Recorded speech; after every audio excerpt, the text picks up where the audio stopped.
দেখে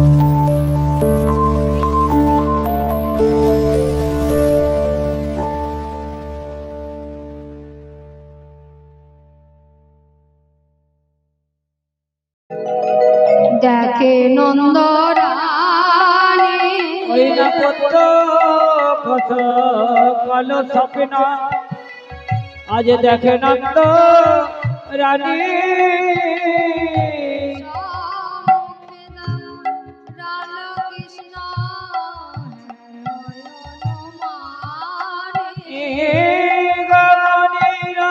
রাম কৃষ্ণ হ্যাঁ নয়ন মানে হ্যাঁ নয়ন মা দেখছি মায়ের আগে কৃষ্ণ দাঁড়িয়ে আছে, আবার চেতন হয়ে যাচ্ছে কৃষ্ণ নেই, আবার মা চেতন হচ্ছে, তখন দেখছি কৃষ্ণ আছে। কি দেখছি না কালী দহেজে রূপেতে আছে কৃষ্ণ ধন, কালী দহেজে রূপেতে আছে কৃষ্ণ ধন, দহেজে রূপেতে আছে কৃষ্ণ ধন, যে রূপেতে করিতেছে কালীয় দমন, অতিরিকে করিতেছে কালীয় দমন, যে রূপেতে করিতেছে কালীয় দমন, যে রূপেতে করিতেছে কালীয় দমন। এইদিকে সবাই কৃষ্ণ উঠে আসার অপেক্ষায় চেয়ে আছে। আর মা নন্দরানী বলেছে, কি বলেছে?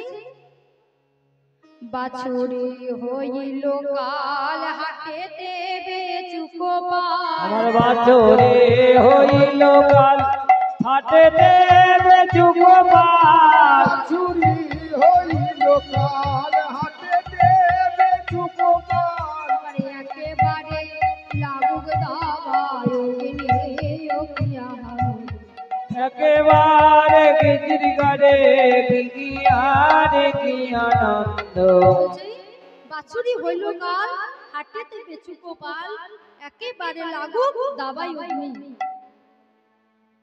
ভাবুন, মা বলছে যে আমাদের বাছুরি গণ যদি না থাকতো আমার কানাই কোনোদিন কালী দহে জলে ডুবতো না। আমি পূর্বে নন্দ মহারাজকে বলেছিলাম আপনি এই বয়সে কানাইকে গোচারণের ভাত দেবেন না, ওই একটু বড় হোক তারপর দেবেন। কিন্তু পূর্বের দিনে আমার কোনো কথা না শুনে আমার গোপালকে গোচারণের ভাত দিলেন। তাই বাছুরি তো কাল হলো, বাছুরি যদি না থাকতো আমার কানাই কোনোদিন কালী দহের তীরে যেত না আর জলে পড়তো না। ভাবুন, একটা ছোট বাচ্চা পুকুরে ধারে খেলা করতে করতে, বল নিয়ে খেলা করতে করতে বলটা পুকুরে জলে পড়ে গিয়েছে। এবার ছেলেটা যেমন বলটা আনতে গিয়েছে, জ্ঞান নেই তো, এবার ছেলেটা জলে ডুবে গিয়েছে, তা মায়ের অবস্থা কেমন হবে? এবার সেই সময় কেউ যদি ওই বলটাকে কুড়িয়ে নিয়ে গিয়ে মায়ের হাতে দেয়, মা কি বলবে? বলবে ওই বলটাই তো কাল, ওই বলটা যদি না থাকতো আমার ছেলেটা কোনোদিন পুকুরে জলে ডুবতো না, ফেলে দিগা, অগ্নিতে পুড়িয়ে দিগা, ওই বল নিয়ে আমার আর কোনো কাজ নেই। তেমন মা নন্দরানী বলছে বাছুরি কাল, বাছুরি না থাকতো আমার কানাই কোনোদিন কালী দহে জলে ডুবতো না। থাকো ধেনু বৎসগণ অঙ্কুরে লাভ ধন, থাকো ধেনু বৎসগণ অঙ্কুরে লাভ ধন, থাকো ধেনু বৎসগণ অঙ্কুরে লাভ ধন, থাকো ধেনু বৎসগণ অঙ্কুরে লাভ ধন, সর্বভোগ ভোগ আশালায়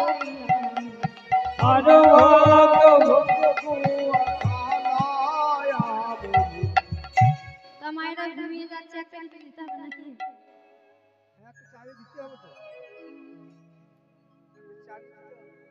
आना जी मेरे घर आना, ओ मेरे बाकी बिहारी, आना जी मेरे घर आना, ओ मेरे बाकी बिहारी, राधे राधे ओ मेरे बाके बिहारे, आना जी मेरे घर आना मेरे बाके बिहारे, बाके बिहारी मेरे बाके बिहारी, बाके बिहारी मेरे बाके बिहारी, बाके बिहारी मेरे बाके बिहारी, बाके बिहारी मेरे बाके बिहारे, मेरे घर आना ओ मेरे बाके बिहारी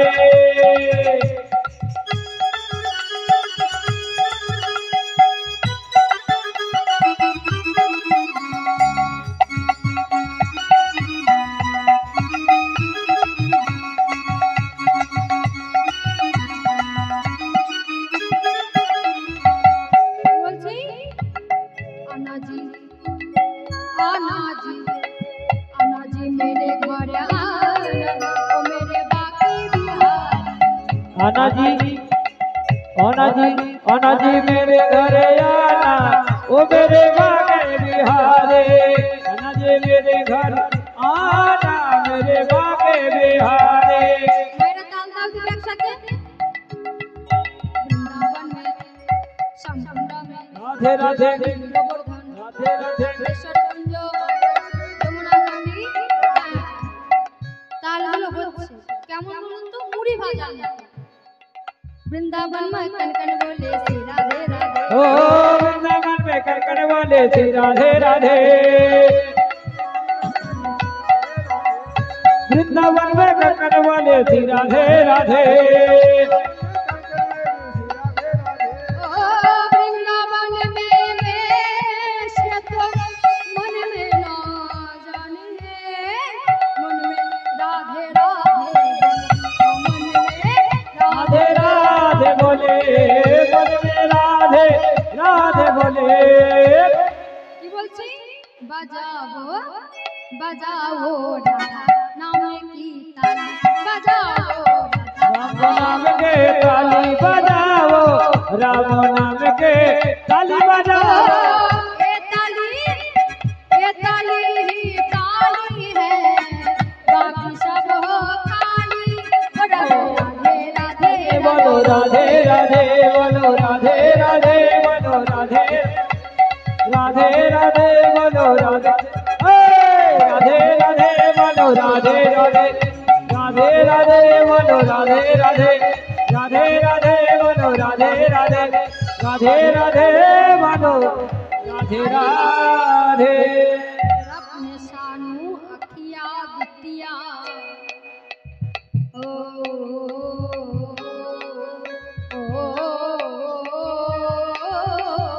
राधे কি বলছে रब ने सानू अखिया दितिया गांडो अखिया बुटिया বলছে বিধাতা পুরুষ তোমায় নয়ন দিয়েছে रब ने सानू अखिया दितिया বিধাতা পুরুষ তোমায় নয়ন দিয়েছে তা মানুষকে চোখ দিয়েছে কেন ভগবান দেখার জন্য কি দেখার জন্য মনে করেন এখানে সুন্দর কেউ বসে আছে আমি যদি তার দিকে তাকিয়ে থাকি তাহলে এ দেখার জন্য চোখ দিচ্ছে বলছে না এই জিনিসগুলো দিয়েছে কিসের জন্য না এই নয়নে দিয়েছে শ্রী রূপ দর্শন করার জন্য এই কর্ণ যুগলে দিয়েছে গোবিন্দের নামে আস্বাদনে আস্বাদনে এই জিহ্বা দিয়েছে জয়ধ্বনি দানে দানে চরণ দিয়েছে তীর্থ পর্যটনে পর্যটনে হস্ত যুগলে দিয়েছে দেহ মন্দির মার্জ মন্দির মার জানে সবাই বলে প্রেম সে বলো বৃন্দাবন মে রাধে কুঞ্জ মে রাধে রাধে গোবর্ধন রাধে রাধে কুঞ্জ রাধে রাধে রাধে রাধে আচ্ছা মা কোন রাধে রাধে বন কয়টা ভদ্রবন মে রাধে রাধে বন মে রাধে রাধে বন মে রাধে রাধে বন মে রাধে রাধে বন মে রাধে রাধে বন মে রাধে রাধে বন মে রাধে রাধে বন মে রাধে রাধে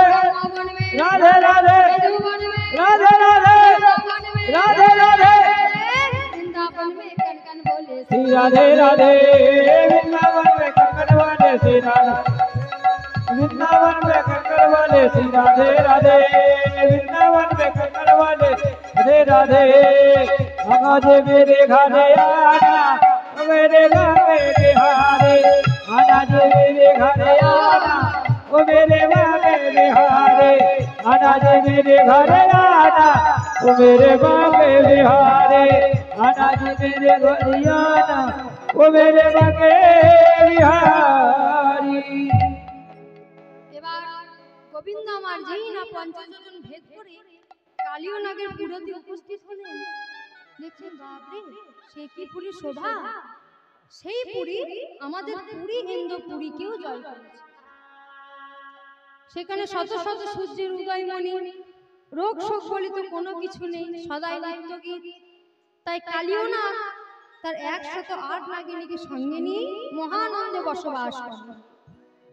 এবার গোবিন্দ আমার মানব দেহ ধরে গিয়েছেন তো, তাই দেখি কালীয় নাগ তার অনুচরগণকে বলে, যাও অনুচরগণ, ওকে এক্ষুনি বিষ দান করে নিধন করে এসে। এই বলে কালীয় নাগের অনুচরগণ যেই না গোবিন্দকে দংশন করতে লাগলো, অমনি গোবিন্দই আমার কালীয় নাগের সমস্ত অনুচরগণকে ধরে একদম ছুঁড়ে ফেলে দিল। তাই দেখি কালীয় নাগ জ্বলন্ত অগ্নি হয়ে গোবিন্দের সামনে এসে গোবিন্দকে দংশন করতে লাগলেন। বিষদন্ত দিয়ে কালী দংশে গদা ধরে, বিষদন্ত দিয়ে কালী দংশে বিষ ধরে।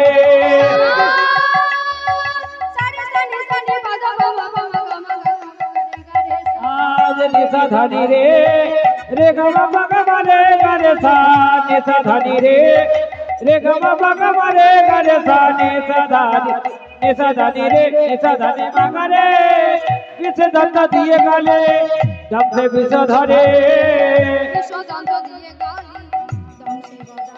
ওই না বিষদন্ত দিয়ে কালী দংশে বিষ ধরে। আর বিষকরে বিষপতি তার বিষে কি বা করে। দংশন করে গো, দংশন করে গো, কৃষ্ণের অঙ্গে কালীয় দংশন করে গো।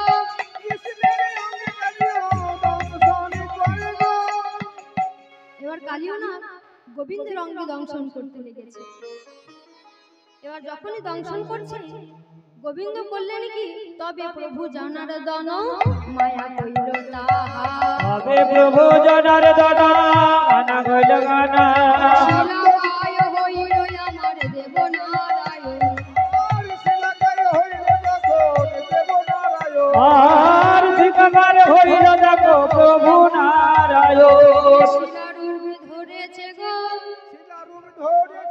শিলারূপে ধরেছে গো, ওই নরকারে ঘুচে গিয়ে শিলারূপে ধরেছে গো, অবকার ঘুচে গিয়ে শিলারূপে ধরেছে গো।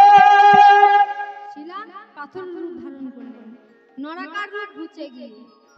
তামা আজ গোবিন্দ কালীয় নাগকে দমন করবেন, ঠিক আছে, তার সাথে সাথে একজনকে উদ্ধার করবেন। কাকে বলুন তো? শঙ্খচূড়। শঙ্খচূড়ের স্ত্রীর নাম কি মা? বৃন্দা। তা বৃন্দার সতীত্ব নষ্ট কে করেছিল? না দেবনারায়ণ, শঙ্খ চক্রধারী দেবনারায়ণ। কেন না? বৃন্দা ছিলেন বড় পতিপরায়ণা সতী সাবিত্রী, তার জন্য শঙ্খচূড়ের অতি শক্তিশালী ছিলেন, কোন দেবতা তার সাথে পারতেন না। তাই দেবনারায়ণ একদিন শঙ্খ রূপ ধারণ করে কি করলেন? শঙ্খচূড় রূপ ধারণ করে বৃন্দার সতীত্ব নষ্ট করলেন। তাই দেখে বৃন্দা নারায়ণকে অভিশাপ দিলেন যে আপনি ভগবান হয়ে আমার সতীত্ব নষ্ট করলেন, তো আমি আপনাকে অভিশাপ দিচ্ছি, আপনি ভগবান, আপনার কোমল হৃদয়, কিন্তু এমন একটা দিন আসবে যেদিন আপনাকে শিলারূপ ধারণ করতে হবে। দেবনারায়ণ বললেন, হ্যাঁ বৃন্দা, আমি ভগবান হয়ে যখন তোমার সতীত্ব নষ্ট করলাম, তোমার এই অভিশাপ আমি মাথায় করে নিলাম, তবে আমি তোমায় অভিশাপ নয়, একটা আশীর্বাদ দিচ্ছি। বলে, কি আশীর্বাদ? তুমি যখন এই দেহ ত্যাগ করবে তখন একটা তুলসী বৃক্ষ হবে। বলো, তাতে আমার লাভ কি হবে? আমি থাকবো কোথায়? বলছে, কেন? আমি ভগবান হয়ে তোমার সতীত্ব নষ্ট করেছি, তাই তুমি আমার মাথায় থাকবে। বলো, তো আমার স্বামীকে যে আপনি বধ করলেন, তো আমার স্বামী থাকবে কোথায়? সে কি রূপ পাবে? বলছে, তোমার স্বামী শঙ্খ রূপ ধরবে, আমার স্বামী থাকবে কোথায়? আমার স্বামী আমার হাতে থাকবে। তো আমার স্বামী উদ্ধার কবে পাবে? না, আমি দাপর যুগে গিয়ে যখন কালীয় নাগকে দমন করব, সেদিন তোমার স্বামীকে আমি উদ্ধার করব। তা আমার স্বামীকে সবসময় আপনার হাতেই থাকবে? বললো, না না, তোমার স্বামী আমার হাতে নয়, প্রত্যেক জীবের বাড়িতে বাড়িতে থাকবে শঙ্খ রূপে। বললো, তাতে আমার স্বামী লাভ কি হবে শুনি? কি কি লাভ হবে জানো? তোমার স্বামীর শঙ্খধ্বনি যতদূর পর্যন্ত যাবে ততদূর পর্যন্ত জীব পাপ মুক্ত হবে। তাই আজকেই সেই দিন, আজ সেই শঙ্খচূড়কে উদ্ধার করার দিন আর কালীয় নাগকে দমন করার দিন। তাই আর শিলারূপ ধারণ করলেন কালীয় নাগকে ছলনা করবার লাগে। এবার কালীয় নাগ জ্বলন্ত অগ্নি হয়ে নিজেকে হারিয়ে ফেলে গোবিন্দের অঙ্গে দংশন করেই চলেছে। ও মা, শিলা মানে তো পাথর নাকি? তা পাথরের উপর যদি একটা সাপ ছাগল মেরে যায় কি হবে বলুন তো? সাপের বিষ দাঁত ভেঙে যাবে। এবার যখন ওই শিলারূপী গোবিন্দের প্রতি দংশন করে যাচ্ছে, কি হয়েছে? কালীয় নাগের বিষ দাঁত ভেঙে গিয়েছে। খণ্ড খণ্ড হইল তুণ্ড, পরে রক্ত। আর খণ্ড খণ্ড হয়ে তুণ্ড হয়ে গেল গেল। খণ্ড খণ্ড হইল তুণ্ড, পরে রক্ত। তখন কালীয় নাগ ব্যথায় অধিক কপিত। আর তখন কালীয় নাগ ক্রোধ বাড়িল, বাড়িতে লাগিল গো, বাড়িতে লাগিল গো। ক্রমে ক্রোধে তার বাড়িতে লাগিল গো। ক্রোধের ক্রমে ক্রমে বাড়িতে লাগিল গো। কালীয় নাগ এবার দংশন করতে পারে না, তবু তার ক্রোধ কমে না, ক্রোধের ভরে দংশন করেই চলেছে। আর মনে মনে সংকল্প করলেন যে ওকে এ ধারা হবে না, ওকে শরীরের দ্বারা চেপে আমায় নিধন করতে হবে। এবার কালীয় নাগ কি করলেন? তখন কালীয় সর্প কুণ্ডলী করিয়া, তখন কালীয় সর্প কুণ্ডলী করিয়া, তখন কালীয় সর্প কুণ্ডলী করিয়া, আর তখন কালীয় সর্প কুণ্ডলী করিয়া, পাকে পাকে প্রভু অঙ্গ সকলি বেরিয়া, আর পাকে পাকে সব অঙ্গ জড়িতে লাগিলা, অঙ্গ জড়িতে লাগিলা, ছড়াইতে লাগিল জড়াইতে লাগিল গো, জড়াইতে লাগিল গো, জড়াইতে লাগিল গো। পাকে কালী নাগ জড়াইতে লাগিল পাকে পাকে কালীয় নাগ জড়াইতে লাগিল গো। এবার পাকে পাকে জড়াচ্ছে। এবার গোবিন্দ কালীয় নাগের মনোভাব জেনে কি করলেন? এবার কৃষ্ণেরও অঙ্গে সর্প জড়ায় যখন, কৃষ্ণের সর্বঙ্গ জড়ায়ে জড়ায়ে, অঙ্গ জড়ায়ে জড়ায়ে। গোবিন্দ কি করলেন? ওই ক্ষীণ হয়ে দাঁড়াইল দেবনারায়ণ, আর ক্ষীণ হয়ে দাঁড়াইল দেবনারায়ণ, অতি ক্ষীণ হয়ে গেল, অতি ক্ষীণ হয়ে গেল, অতি ক্ষীণ হয়ে গেল, অতি ক্ষীণ হয়ে গেল। মনোভাব জেনে অতি ক্ষীণ হয়ে গেল। আরে ভাবিলে নে অতি ক্ষীণ হয়ে গেল। এবার কালীয় নাগের মনোভাব জেনে সে অতি ক্ষীণ অর্থাৎ সরু ছোট হয়ে গেল। গোবিন্দ ছোট হয়ে গেল। এবার কালীয় নাগ মনের ইচ্ছা মতো গোবিন্দের অঙ্গটাকে পাকে পাকে জড়িয়ে ফেলল। এবার জড়িয়ে যেই না ফনা বিস্তার করেছেন, অমনি গোবিন্দ কালীয় নাগকে উচ্চ সাজা দেওয়া লাগে কি করলো জানেন? বামে পদে পুচ্ছ দেব চাপিয়া রাখিল, বামে পদে পুচ্ছ দেব চাপিয়া রাখিল, বামে পদে পুচ্ছ দেব চাপিয়া রাখিল, বামে পদে পুচ্ছ দেব চাপিয়া রাখিল, সারি সারি সারি বাজা বাবা বাবা বাবা গরে গরে গরে, বামে পদে পুচ্ছ দেব চাপিয়া রাখিল, সহস্র প্রণামে করেতে ধরিল, সহস্র প্রণামে জড়িতে ধরিল, সহস্র প্রণামে করেতে ধরিল, আরে বাবা রাম কালী খণ্ডতে ধরিল, বাম পদে পুচ্ছ দেব, পুচ্ছ অর্থাৎ সাপের লেজ, পদ অর্থাৎ পা। গোবিন্দ বাম পায়ে কালীয় নাগের লেজটা ধরলেন আর সহস্র ফনা বাম করেতে ধরিল, বাঁ হাতে ধরলেন। এবার কি করলেন? অদ্বৈত বন্ধ করি দেবনারায়ণ, অদ্বৈত বন্ধ করি দেবনারায়ণ, অদ্বৈত বন্ধ করি দেবনারায়ণ, তখন মুড়িতে কৃষ্ণের হইল বিষম, আর তখন ধরিছে কৃষ্ণ বিষম, তখন মুড়িতে কৃষ্ণের হইল বিসম্ভব গঙ্গার বড়িয়া কৃষ্ণ হইল বিসম্ভব বাড়িতে লাগিল বাড়িতে লাগিল গো গো বাড়িতে লাগিল তখন বাড়িতে লাগিল গো অঙ্গ তখন বাড়িতে লাগিল বলে গোবিন্দের অঙ্গ তখন বাড়িতে লাগিল গো গোবিন্দের অঙ্গ তখন বাড়িতে লাগিল গো ভাবুন একটা সরু জিনিসের উপর একটা দড়ি জড়িয়েছে এবার সরু জিনিসটা যদি আস্তে আস্তে মোটা হয় দড়িটা কি হবে ফেটে যাবে তাই গোবিন্দ যখন কালিয়ানাথ গোবিন্দের অঙ্গ জড়াচ্ছিলেন সে তখন ক্ষীণ সরু ছিলেন এবার যখন জড়ানো হয়ে গেল অধৈর্য বন্ধ করে দিল এবার গোবিন্দ তখন মূর্তি বিশ্বম্ভর মূর্তি ধারণ করতে লাগলো এবার কালিয়ানাথ কি হলো খাদি খাদি হইল সর্ব অঙ্গ ফাটি যায় কাঁদি কাঁদি হইল অঙ্গ অঙ্গ ফেটে যায় খাদি খাদি হইল সর্ব অঙ্গ ফাটি যায় খাদি খাদি হইল সর্ব অঙ্গ ফাটি যায় আবার কোন দিকে সরিবার কোন উপায় নাই আর কোন দিকে সরিবার উপায় নাই পায় সহিতে আর পারে না গো। সহিতে আর পারে না গো সহিতে আর পারে না আরে গো সহিতে আর বিশ্বচাপ সহিতে আর পারে আরে সহিতে আর বিশ্বচাপ সহিতে আর পারে না না গো বিশ্বচাপ সহিতে আর পারে না গো। সহিতে ওই বিশ্বচারে সহিতে আর পারে না গো আর সহ্য করতে পারছেন না।